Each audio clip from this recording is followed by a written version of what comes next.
अब इसका क्या भावार्थ है?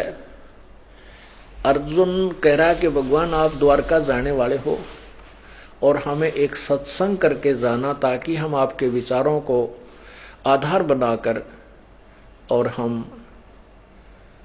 न्यायपूर्वक राज्य करें। और उसमें विशेष प्रार्थना की है कि आपने जो युद्ध के दौरान मुझे गीता जी का ज्ञान दिया था वो गीता वाला ज्ञान मुझे फिर सुनाना, ज्यों का त्यों।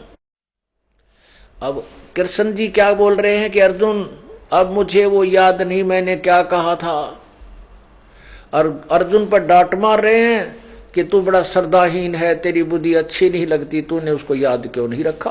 अरे तेरा गजब भैया। अब मैं सत्संग सुना रहा हूं, आज पहली बार जो सत्संग सुनने आया है इसमें से वो ज्यादा से ज्यादा 40% याद रख सकता है सत्संग को, पहली बार सुना हुआ। और उसको जो 6 महीने 1 महीने के बाद पूछे तो 10% याद रह जाता है एक बार का सुना हुआ सत्संग। और श्रोता को तो वक्ता कह रहा है कि तूने याद क्यों नहीं रखा, और वक्ता कह रहा है कि मुझे याद नहीं। इससे सिद्ध है कि बोलने वाला श्री कृष्ण नहीं था। अब दास ये सत्संग कर रहा है और इसको आपसे 10 साल में पूछ लियो, मेरे तंजों का नहीं सुना दूंगा, आप बता दीजिए आपने वो ऐसे ऐसे जो कथ सुनाया था वो, क्यों एक कथ वार्ता हुई थी उनकी गीता के विषय में, और तो वो मेरे से यो कभी सुन लेना आप। और मैं कहूं आप मुझसे कहो जी वो सुनाना गीता जी का ज्ञान किसने कहा था, आपने सत्संग सुनाया था, और फिर मैं कहूं कि तुमने याद क्यों नहीं रखा, मुझे तो याद नहीं। इससे सिद्ध है कि मैं ना बोल करके मेरे अंदर कोई भूत बोल रहा था। ऐसे ही प्रेत की तरह प्रवेश करके ये काल गीता जी के ज्ञान को बोल गया,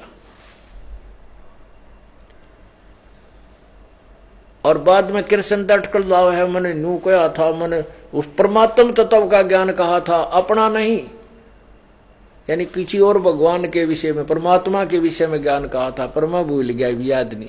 कहते जब तो मैं योग युक्त हो गया था, योग युक्त का मतलब परमात्मा से कनेक्ट होकर बोला था। जब युद्ध के मैदान में योग युक्त हो चुका है, ईब के बिजली पड़ेगी, अब सुना दे योग युक्त ई बोले तो। कहने का भाव ये है इनने कुछ ना बेरा था, ये झूठे नंबर बनाया करते।